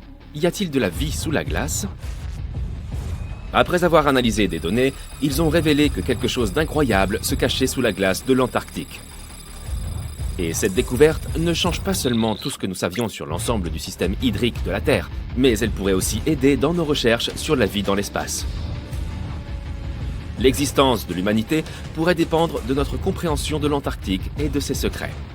Ces récentes découvertes révèlent donc des informations vitales pour notre survie. Mais avant de continuer, voyons ce que tu sais de cet endroit où tout n'est que glace à perte de vue. L'Antarctique est l'un des 7 continents de la planète, situé dans l'hémisphère sud. C'est le 5e plus grand continent en termes de superficie totale. Cela signifie qu'il fait presque 2 fois la taille de l'Australie. Tu veux voir de vrais météorites? Va en Antarctique. Grâce à son climat sec, l'Antarctique est l'un des meilleurs endroits au monde pour observer l'espace. Mais ce qui est encore mieux, c'est que tu peux trouver des météorites dans la surface blanche du continent. Les scientifiques ont déjà extrait environ 45 000 météorites de la glace. Et ils pensent en avoir détecté au moins 300 000 autres. Comme il n'y a pas beaucoup de roches sur ce continent, il est assez facile pour eux de les repérer grâce à leur couleur sombre. L'environnement sec et désertique de l'Antarctique favorise aussi leur préservation, même celles qui sont tombées sur Terre il y a plus d'1 million d'années. Et peux-tu imaginer une activité volcanique en Antarctique? Difficilement. Pourtant, c'est bien l'endroit où le feu rencontre la glace. C'est en Antarctique occidentale que l'activité volcanique est la plus importante. Les scientifiques ont récemment découvert qu'il existe 138 volcans rien que dans cette partie du territoire. Eh oui. Tu crois probablement qu'il fait toujours très froid en Antarctique, mais non. Ces régions côtières peuvent atteindre une température de 10 degrés Celsius. Mais t'es-tu déjà demandé à quoi ressemblerait l'Antarctique s'il n'y avait pas de glace? Cela peut sembler inimaginable maintenant, mais ce continent n'a pas toujours été recouvert de glace. D'accord, c'était il y a 34 millions d'années. Donc jusqu'à présent, personne ne pouvait savoir à quoi ressemblerait sa surface sans la glace. Mais la NASA a remédié à cela. Ils ont créé des simulations informatiques et ont dressé la carte la plus précise du continent à ce jour. Et ce qu'ils y ont vu est incroyable. Le continent n'est pas du tout plat comme on le croyait auparavant. Il est plutôt bosselé avec des vallées, des plaines ondulées et de hautes montagnes. Mais ce n'est rien à côté de ce qu'ils ont découvert sous la glace de l'Antarctique. Alors, qu'est-ce que c'est ? Roulement de tambour, s'il vous plaît. La NASA a trouvé 2 nouveaux lacs subglaciaires. Et ce qui est encore plus cool, c'est qu'ils ont repéré ces lacs depuis l'espace. Comment est-ce possible ? Si ta réponse est grâce à des satellites high-tech, alors tu as raison. En 2003, la NASA a lancé un satellite appelé IceSat, qui a mesuré la masse de la calotte glaciaire et la hauteur des nuages et des aérosols. Le satellite a aussi permis de créer cette carte de l'Antarctique sans glace. En 2010, l'Agence spatiale européenne a lancé un 2e satellite, Cryosat 2. Son objectif, suivre les changements d'épaisseur de la glace. Puis, en 2018, la NASA en a lancé un 3e, IceSat 2, pour prendre la relève d'IceSat. Il a mesuré l'élévation de la calotte glaciaire et l'épaisseur de la glace de mer. Il s'agissait du laser d'observation de la Terre le plus avancé de la NASA. Il a fourni des données de la plus haute précision. Et lorsque ces données ont été combinées avec celles des autres satellites, il a été possible de repérer ces 2 nouveaux lacs près de 2 autres de plus grande taille. Mais d'abord, comment est-il possible que ces lacs existent ? L'épaisseur moyenne de la plupart des glaces de l'Antarctique est d'environ 1,9 km. Cependant, elle peut atteindre plus de 2,8 km d'épaisseur à certains endroits, surtout en hiver. On pourrait donc se dire qu'il n'y a rien en dessous. Mais la science nous dit le contraire. Ce n'est pas vraiment visible à l'œil nu. Pourtant, la glace du continent s'écoule lentement, mais constamment, et ce dans différentes directions sous la pression de sa propre masse. Mais pendant de nombreuses années, les scientifiques ne comprenaient pas comment l'eau se déplaçait. Cela a commencé à changer en 2007, lorsque les données recueillies par l'IceSat ont permis de comprendre ce qui se cache sous la surface. Ils ont découvert pour la première fois un réseau de lacs d'eau de fonte, tous connectés sous les courants de glace rapide de l'Antarctique. Et il y en avait des centaines. La glaciologue Hélène Amanda Fricker de la Scripps Institution of Oceanography a émis l'hypothèse que les changements d'élévation mesurés par l'IceSat se produisaient en raison de la dynamique de ces lacs. Ils ne retenaient pas l'eau de fonte de façon statique. Au lieu de cela, ils se remplissaient et se vidaient continuellement au fil du temps grâce à un système de canaux. Et au fur et à mesure, la glace au-dessus se soulevait et s'effondrait. Mais où allait toute cette eau ? Dans l'océan, bien sûr. Et il s'en écoule beaucoup. Une étude récente, coécrite par Fricker, a révélé que l'écoulement des eaux d'un lac déverse pas moins de 750 milliards de litres dans l'océan en seulement 3 jours. D'innombrables mystères concernant les phénomènes naturels attendent encore d'être résolus. Mais la découverte de ces 2 nouveaux lacs donne aux scientifiques une meilleure idée de la vitesse à laquelle la calotte glaciaire de l'Antarctique se modifie à mesure que le climat se réchauffe, ainsi que de la façon dont cela affecte les courants océaniques et l'élévation du niveau de la mer. Le cycle de remplissage et d'écoulement des lacs provoque également des fissures et des crevasses sur la couche de glace. Les informations que les chercheurs trouveront dans ces nouveaux lacs leur permettront donc de mieux comprendre ce qui se passe à la surface de la glace. Ils pourront aussi évaluer comment ce système de remplissage et d'écoulement influence la vitesse à laquelle la glace glisse dans les océans et les mers. Et cela signifie qu'ils pourront évaluer comment l'eau douce ajoutée peut modifier les écosystèmes marins. Cette découverte peut également nous permettre de savoir si la vie existe sous la glace. Génial! Les scientifiques ont foré à environ 1068 mètres dans la glace et ont découvert que les échantillons d'eau prélevés dans l'un des lacs contenaient environ 10 000 cellules bactériennes par millilitre. Un nombre aussi élevé de vie bactérienne est un bon signe, car cela signifie que les eaux glacées pourraient aussi abriter ces formes de vie plus développées, comme des micro-animaux. Et l'un de ces nouveaux lacs pourrait même être l'endroit où ils vivent. Mais le plus fascinant, c'est que ces nouveaux lacs pourraient les aider à comprendre si la vie est possible sur d'autres planètes.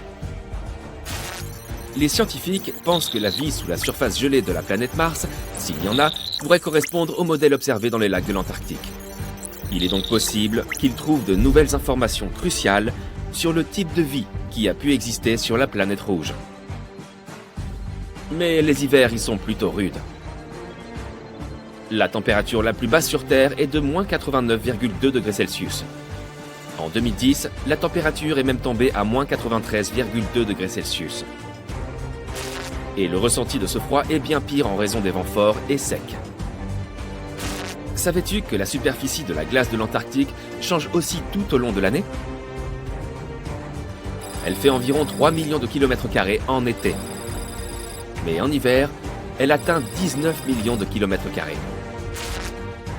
Pourtant, malgré ces changements, elle reste le plus grand morceau de glace existant sur Terre. Désolé l'Arctique, c'était bien tenté. Tu as déjà vu des manchots? Eh bien, ces animaux sont les maîtres des lieux, car il n'y a pas de peuple indigène en Antarctique. C'est un no man's land, et aucun pays ne le possède. Sa véritable population est constituée de 5 espèces différentes de manchots, de phoques et d'orques. Malgré les conditions difficiles sur ce continent, tu peux aller y pêcher en touriste et y faire des recherches. Environ 5000 personnes résident sur le continent pendant l'été dans des stations de recherche. Mais quand l'hiver arrive, ce nombre diminue bien entendu, jusqu'à un petit millier. Enfin, la couche de glace de l'Antarctique représente 70% des réserves en eau douce de la planète. Imagine ce qui se passerait si elle fondait. Le niveau des mers partout dans le monde augmenterait de près de 60%. Udiela Semyednu Iprotebe, Jupi, Herna, on dit qu'il est plus rapide de rejoindre un astronaute à bord de la Station spatiale internationale que d'évacuer une personne de l'Antarctique en plein hiver lors d'une situation d'urgence. Ainsi, si vous vous demandez à quoi ressemble la vie d'un astronaute sans pour autant être prêt à quitter la Terre, la carrière d'explorateur polaire pourrait vous tenter. Les conditions désertiques qui règnent au pôle Sud sont comparables à celles de Mars. La température la plus basse jamais mesurée y a frôlé les moins 90 degrés. C'est aussi l'endroit où l'on recense le plus de météorites sur Terre. Par ailleurs, durant 6 mois chaque année, le Soleil n'y apparaît pas. Un phénomène comparable à l'obscurité permanente de l'espace. C'est pourquoi la NASA y teste ses robots, élabore les rations alimentaires des astronautes et analyse les effets d'un isolement absolu sur le corps et l'esprit. Les premiers hommes à avoir délibérément passé un hiver en Antarctique y sont arrivés en 1899. Ils étaient 10 à cohabiter dans une cabane en bois de pin dont la superficie équivalait à celle de 2 chambres. Les fenêtres étaient obstruées et le toit, recouvert de peaux de phoque, était lesté avec du charbon pour ne pas être emporté par le vent. Malgré des conditions extrêmes, seul un membre de l'expédition a péri. Plus d'un siècle plus tard, cette cabane tient toujours debout et demeure la plus ancienne construction du continent. Aujourd'hui, l'Antarctique abrite plus de 40 stations de recherche actives toute l'année, ainsi qu'une soixantaine d'autres utilisées uniquement durant l'été. Lors de cette période, jusqu'à 5000 scientifiques y séjournent pour mener leurs travaux. Les infrastructures sont bien plus confortables qu'autrefois. Plus besoin de recouvrir les toits de peau de phoque.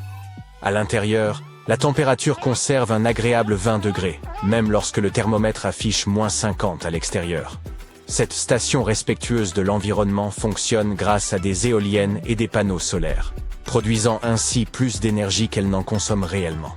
La station belge Princesse Elisabeth conserve la chaleur grâce à l'énergie solaire, à la chaleur corporelle et aux équipements électriques.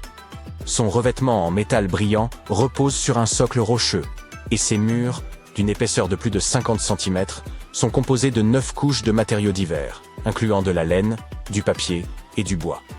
La station brésilienne Comandante Ferraz est organisée sur 3 niveaux, à l'image d'un hôtel à thème. La section supérieure, haute de 9 mètres, comprend les chambres, les réfectoires et diverses installations garantissant un cadre de vie confortable.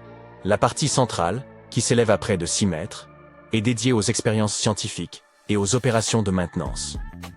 Le niveau inférieur, d'environ 2 mètres de haut, sert de zone de stockage et de garage pour les véhicules. On y trouve aussi des bibliothèques, des salles de visioconférence et des salons. La hauteur de la station peut être ajustée en fonction des variations de température et de la fonte des glaces, assurant ainsi sécurité et confort aux résidents. Cette conception permet également de limiter son impact sur la faune locale. La station britannique LA6, quant à elle, se distingue par son apparence évoquant un robot de Star Wars. Composée de 8 modules indépendants, elle repose sur de hauts pylônes qui facilitent l'évacuation de la neige par le vent, évitant ainsi qu'elle ne s'accumule au sol. Sa base, conçue comme un ensemble de traîneaux, permet son déplacement lorsque nécessaire. Établie sur un glacier en mouvement qui la pousse lentement vers l'océan, la station doit être régulièrement repositionnée pour poursuivre ses recherches, notamment sur l'atmosphère. C'est la première station scientifique de ce type qui soit entièrement mobile. Certains scientifiques ne résident pas dans les stations de recherche, mais passent plusieurs jours sous des tentes installées sur la glace. Près de la moitié du temps, ils se retrouvent bloqués à l'intérieur, le vent projetant d'épaisses couches de neige qui obstruent la sortie. Selon eux, l'expérience a quelque chose d'extraterrestre. Une question plus terre-à-terre concerne l'usage des toilettes lorsqu'ils explorent l'Antarctique loin des stations de recherche. À moins d'en apporter ou d'en aménager sur place, il n'existe pas de véritables installations. Certains utilisent une tente dédiée, tandis que d'autres érigent des murs de neige ou des igloos pour préserver leur intimité. Tous ces déchets doivent être ramenés avec eux lorsqu'ils regagnent la station. Il est interdit d'abandonner des déchets sur place, conformément au traité sur l'Antarctique, qui encadre les activités humaines dans cette région. Laisser des détritus nuirait à ce fragile écosystème. Ainsi, à la fin de la saison, les déchets sont expédiés vers leur pays d'origine dans des conteneurs spéciaux, afin qu'aucune trace ne subsiste en Antarctique. Les stations disposent de diverses méthodes pour s'approvisionner en eau douce.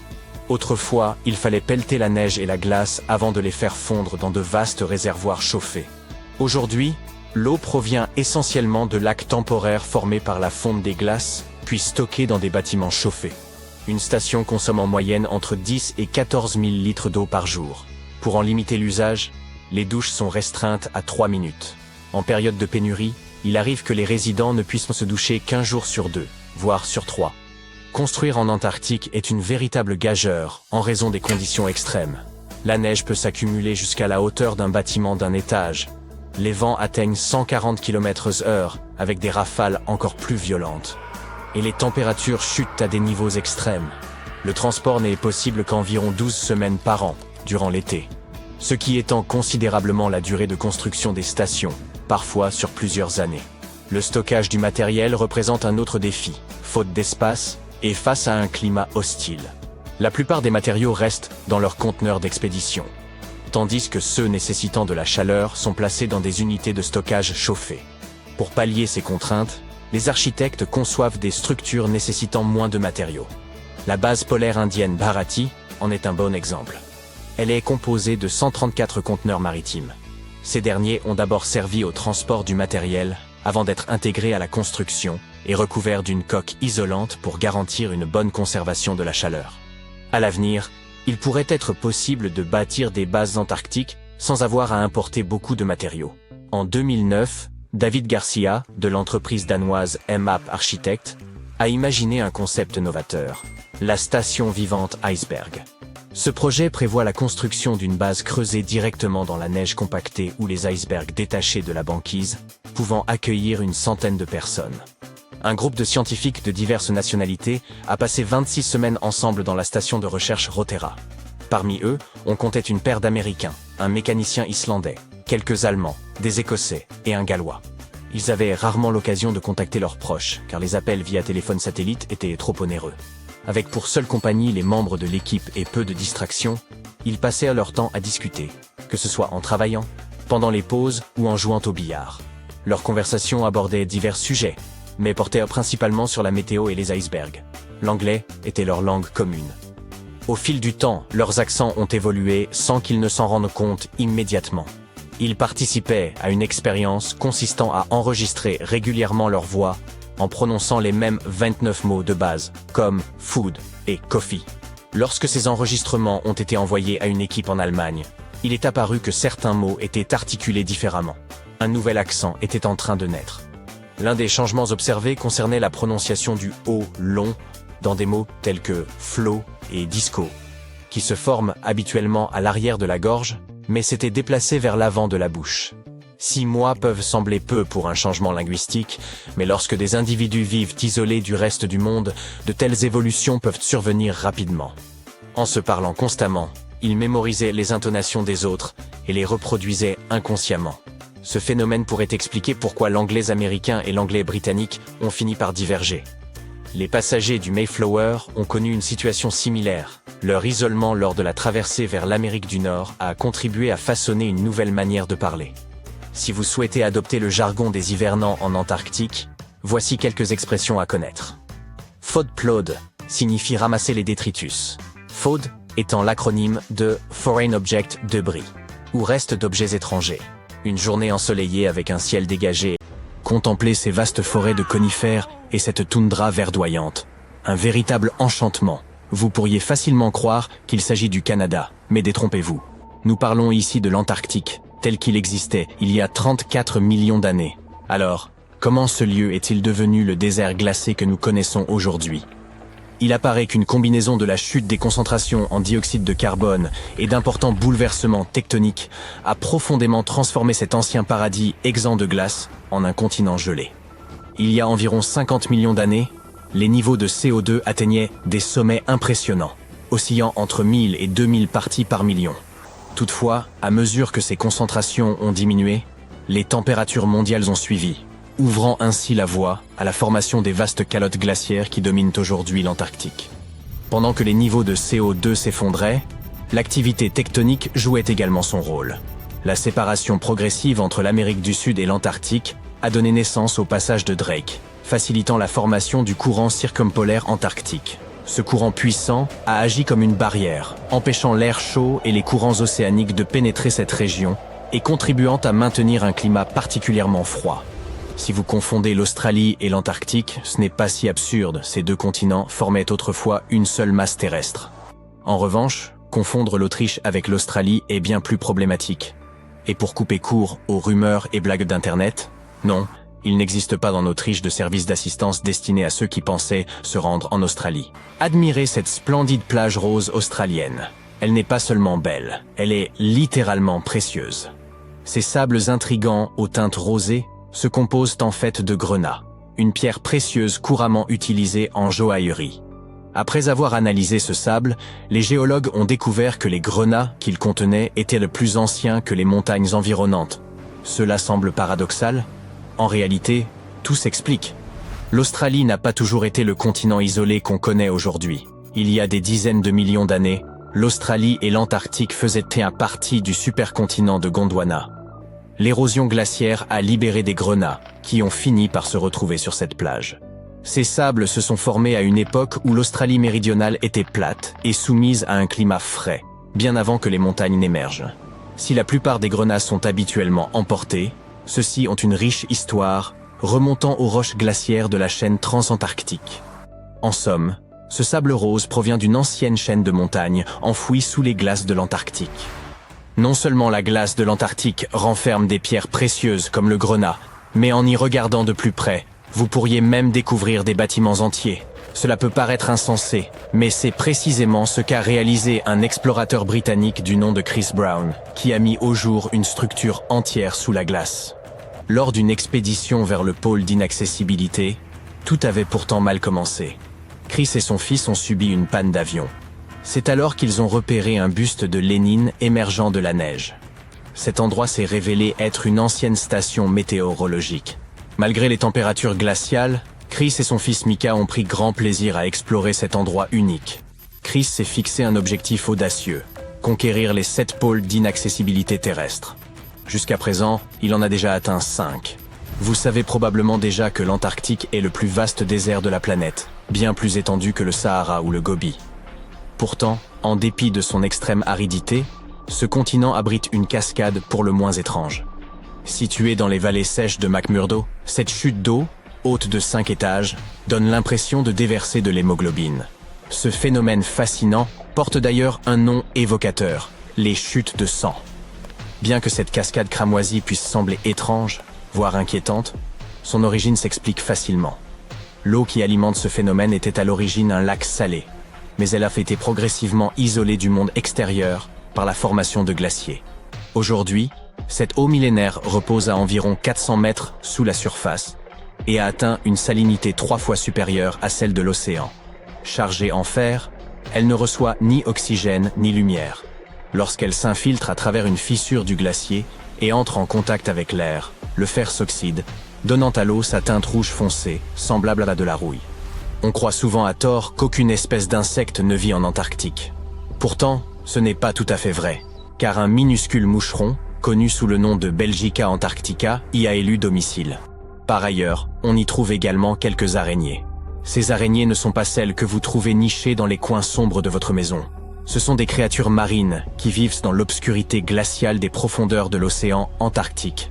Ces arthropodes étonnants peuvent atteindre une envergure d'environ 50 cm. Comme si leur taille n'était pas déjà impressionnante, elles respirent aussi grâce à de petites ouvertures situées dans leurs pattes. Si l'on vous demande quelle couleur vous associez à l'Antarctique, vous penserez sans doute au blanc, tout comme moi. Cependant, ce continent glacé peut parfois évoquer une tranche de pastèque. Cette neige colorée doit son aspect à une micro-algue robuste appelée Chlamydomonas nivalis. Lors des mois d'été en Antarctique, lorsque les températures remontent, ces algues libèrent des spores aux teintes éclatantes de rouge et de vert, donnant à la neige des couleurs vives et surprenantes. Toutefois, il est préférable de ne pas s'en approcher, car cette neige, bien que fascinante, est également toxique et absolument impropre à la consommation. La recherche de fossiles est toujours passionnante, mais quand cela se fait dans l'un des lieux les plus isolés de la planète, l'aventure devient encore plus exaltante. Une équipe de scientifiques pluridisciplinaires a récemment réalisé une découverte exceptionnelle, ramenant plus d'1 tonne de fossiles de vie marine ancienne, de dinosaures et d'oiseaux datant de la période du Crétacé supérieur, il y a environ 71 millions d'années. Leur périple a commencé par un vol vers l'Amérique du Sud, suivi d'une traversée de 5 jours du redoutable passage de Drake. Une fois arrivés en Antarctique, ils ont établi leur campement en utilisant des hélicoptères et des bateaux pneumatiques. Vous vous demandez peut-être, pourquoi rechercher des fossiles en Antarctique, malgré la glace omniprésente? En réalité, certaines zones révèlent à des affleurements rocheux selon la saison. L'équipe s'est rendue sur l'île James Ross, située sur la péninsule antarctique, durant les mois de février et mars. Il s'agit d'une période estivale où les roches de cette région, datant parfois de l'ère des dinosaures, sont exposées. L'expédition a porté ses fruits, avec la découverte de plus d'1 tonne de fossiles remarquables. Les spécimens seront d'abord transportés au Chili, avant d'arriver au musée Carnegie d'histoire naturelle de Pittsburgh. Parmi ces découvertes, des fossiles datant d'environ 71 millions à 67 millions d'années, comprenant des escargots, des palourdes et diverses créatures marines, témoignent de la richesse de cet ancien patrimoine. Regardez ce ver marin intrigant. On pourrait imaginer qu'il vivrait à Los Angeles et deviendrait la star d'un film d'horreur, mais il préfère les eaux glaciales de l'océan austral, près de l'Antarctique. Ces vers impressionnants peuvent atteindre jusqu'à 20 cm de long et 10 cm de large. Cependant, leur apparence terrifiante est trompeuse. Des études montrent qu'ils jouent un rôle essentiel dans le maintien de l'équilibre des écosystèmes. Quant à leur tête, ne vous méprenez pas. Ce n'est qu'une gorge rétractable, pourvue de dents, qui leur permet de se nourrir efficacement. L'Antarctique regorge de créatures insolites et quelque peu effrayantes. Laissez-nous vous présenter le Promachocrinus fragarius. Contrairement à Patrick de Bob l'éponge, elle ressemble plutôt à une créature abyssale digne d'un film d'horreur.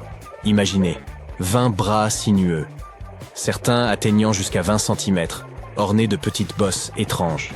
De quoi donner des frissons? Non. En 2014, des chercheurs ont enfoui 34 sismographes sous la neige de l'immense plateforme de glace de Ross, une véritable plaque de glace de la taille du Texas, flottant sur l'océan austral. Ces appareils ingénieux ont capté un bourdonnement presque constant. Bien que ces sons, à très basse fréquence, échappent à l'ouïe humaine, les scientifiques ont réussi à les rendre audibles, et ils ont même partagé cet enregistrement étrange en ligne. Un glaciologue de l'université de Chicago explique que si ce bourdonnement était perceptible par nos oreilles, il évoquerait une nuée de cigales envahissant un jardin en plein été. Cependant, ces experts des glaciers ne cherchaient pas de son mystérieux mais surveillaient la barrière de Ross, car le réchauffement climatique fait fondre la glace à une vitesse inquiétante, plus rapide encore qu'un sorbet sous le soleil estival. Les plateformes de glace jouent un rôle crucial, un peu comme des bouchons de sécurité, empêchant d'énormes masses de glace de plonger dans l'océan. Mais alors, qui n'a pas rêvé un jour de franchir le cercle polaire pour en admirer les merveilles naturelles, des ours polaires gambadant sur la banquise aux aurores boréales ondoyant dans le ciel? Eh bien, désolé de te l'apprendre, mais l'Antarctique, pour sa part, n'est pas prête de recevoir des touristes. Pourquoi, me diras-tu? Plongeons dans le vif du sujet. Tout d'abord, où se trouve l'Antarctique? Il se situe dans l'hémisphère sud, plus précisément au pôle. L'océan austral l'entoure et la majeure partie du continent est recouverte de glace, ce qui en fait l'un des endroits les plus isolés et les plus froids de la planète. As-tu déjà rencontré quelqu'un qui ait visité l'Antarctique? Probablement pas.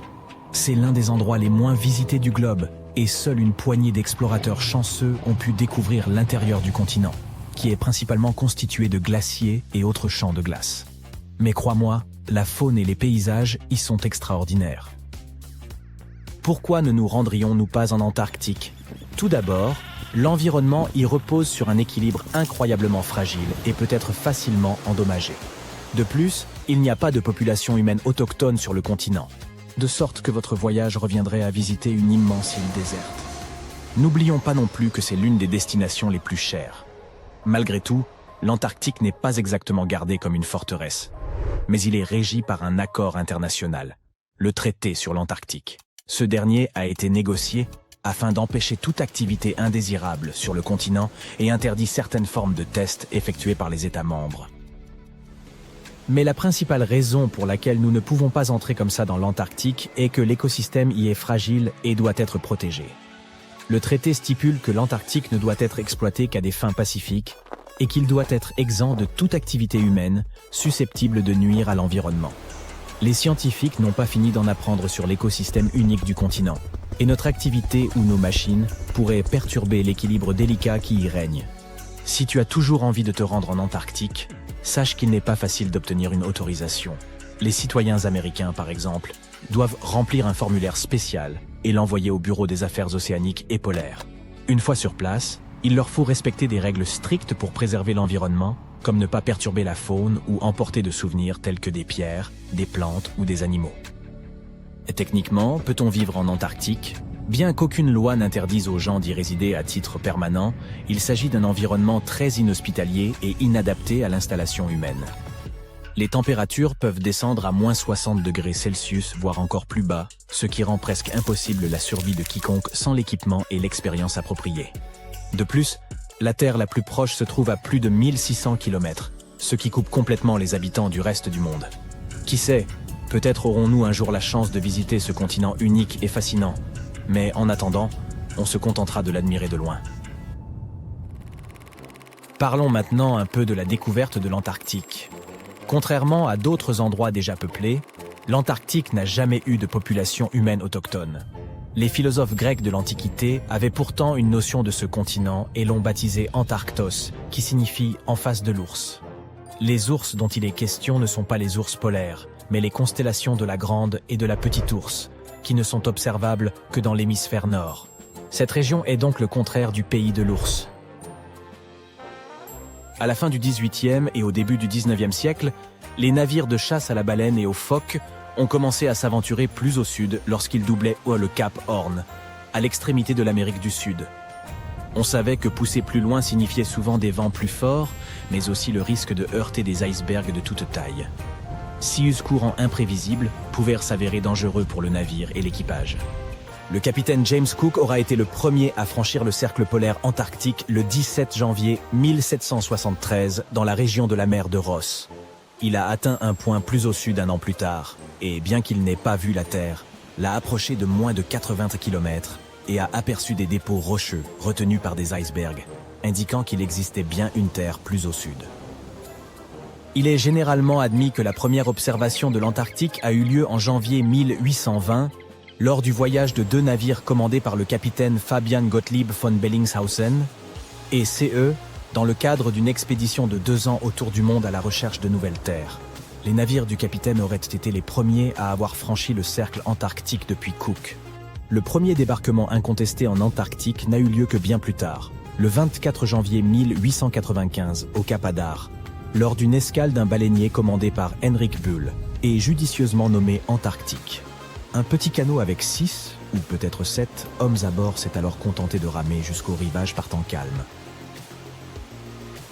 Tu ne le croiras peut-être pas, mais l'Antarctique est en fait un désert. Avec toute cette glace, on pourrait penser qu'il s'agit d'un paysage de conte de Noël, avec des batailles de boules de neige et du chocolat chaud toute la journée. Lorsqu'on pense à un désert, on imagine plutôt des chameaux, des cactus et des gens qui font des pieds et des mains pour trouver de l'eau. Mais en Antarctique, c'est une toute autre histoire. La difficulté n'est pas de trouver de l'eau, mais de trouver quelque chose qui ne soit pas recouvert de glace.